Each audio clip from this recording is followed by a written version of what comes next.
দিন আগের কথা। একটি জঙ্গলে বাস করত এক টুনি। টুনির দুটি ডিম ছিল। টুনি ডিমে তা দিচ্ছিল আর ডিম ফোটার অপেক্ষা করছিল। টুনির বাসার উপর নজর পড়লো এক দুষ্ট শিয়ালের। আরে টুনির বাসায় দেখি দুটো ডিম আছে, তাই টুনিকে বোকা বানিয়ে আসি।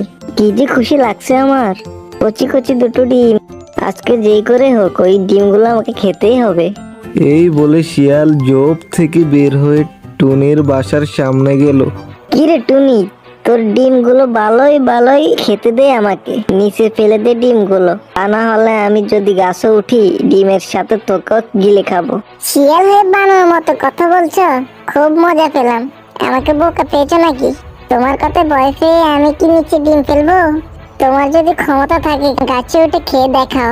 দেখ টুনি, এখনো সময় আছে, শেষবারের মতো বলছি, নিচে ফেলে দে তোর ডিমগুলো, তা না হলে কিন্তু আমি সত্যি সত্যি গাছে উঠে যাব।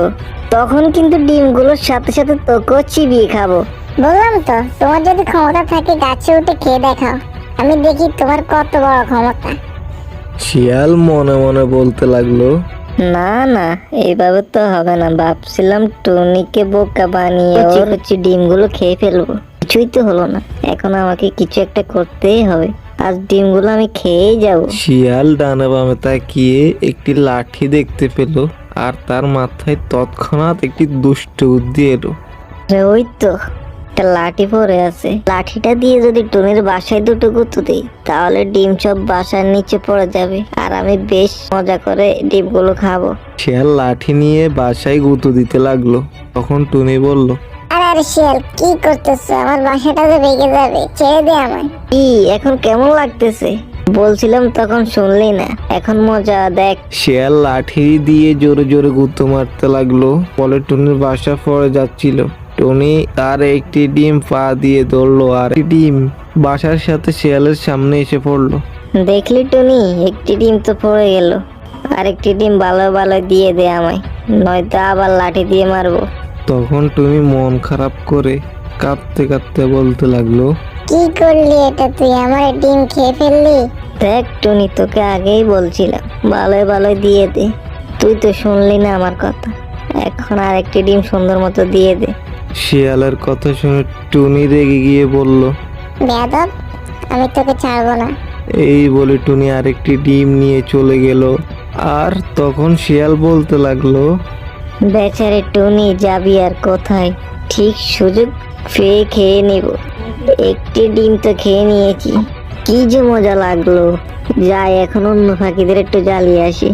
এই ঘটনার কয়েকদিন পর টুনির ডিম ফুটে একটি ছেলে চানা বের হলো। চানাটি দেখে টুনি খুবই খুশি হলো আর চানাটি বড় হওয়ার অপেক্ষা করতে থাকে। কয়েক মাস পর টুনির ছেলে বেশ বড় হয়। তারপর টুনি কান্না করতে করতে আগের সব ঘটনা খুলে বলল। অনেক মাস আগে এক পাজি শিয়াল তোর আরেক ভাইকে খেয়ে ফেললো। তুই যেভাবেই হোক তোর ভাইয়ের মৃত্যুর প্রতিশোধ নিবি। কিন্তু মা, শিয়াল তো দেখতে আমার চেয়ে অনেক বড়, আমি তার সাথে কিভাবে পারবো? তোকে পারতেই হবে। আচ্ছা ঠিক আছে মা। এই বলে টুনির ছেলে ভাবতে লাগলো কিভাবে প্রতিশোধ নেবে। একদিন টুনির ছেলে গেল হাতির বাসায়। হাতিকে জিজ্ঞেস করলো, আচ্ছা হাতি মামা, তোমার গায়ে এত শক্তি আসলো কি করে? তুমি এত মোটা তাজা কিভাবে হলে? বনের মাঝখানে এক আপেল গাছ আছে, সেই গাছের আপেল খেয়ে আমি এত শক্তিশালী মোটা তাজা হয়েছি। আমিও সে আপেল খাবো, তোমার মতো মোটা তাজা আর শক্তিশালী হব। তুই মোটা তাজা শক্তিশালী হয়ে কি করবি শুনি? খাবো, মজা হবো তাজা, শিয়ালকে দিতে হবে সাজা। কি যে বলিস বাচ্চা, তোকে নিয়ে যাই, চল আপেল গাছের নিচে। হাতি টুনির ছেলেকে নিয়ে চলে গেল সেই আপেল খাওয়াতে।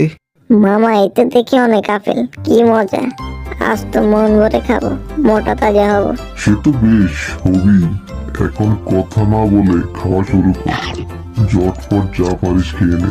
হাতি আর টুনির ছেলে মন ভরে আপেল খেলো। টুনির ছেলে আপেল খেয়ে নড়তে পারছিল না। অন্যদিকে সন্ধ্যা হয়ে গিয়েছিল। হাতি বলল, কিরে বাচ্চা, সন্ধ্যা হয়ে গেল, চল বাসায় যাবি না? তোর মা তো টেনশন করবে। আর সুন্দর ফোর, এখানে বাঘ শিয়ালের আনাগোনা, চল চল দেখি এখন। না আমি আর বাসায় যাব না, একদম নড়তে পারছি না। তুমি চলে যাও, সকাল হলে বাসায় চলে যাও। ঠিক আছে, তাহলে আমি চললাম। সকালে চলে যাস, সাবধানে থাকিস। আচ্ছা মামা। হাতি চলে গেল আর টুনির ছেলে পাশে একটা গুহায় আশ্রয় নিল সকালে চলে যাবে বলে। সেই গুহাটি ছিল সেই দুষ্ট শিয়ালের।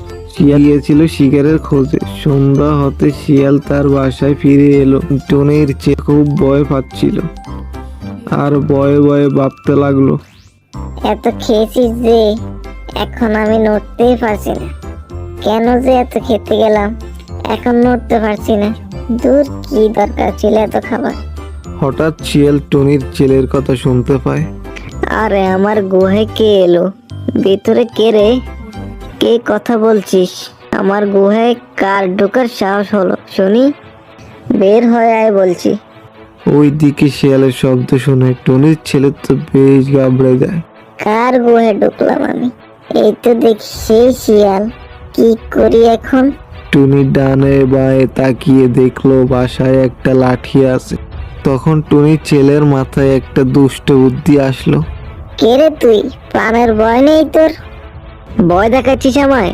কে তুই?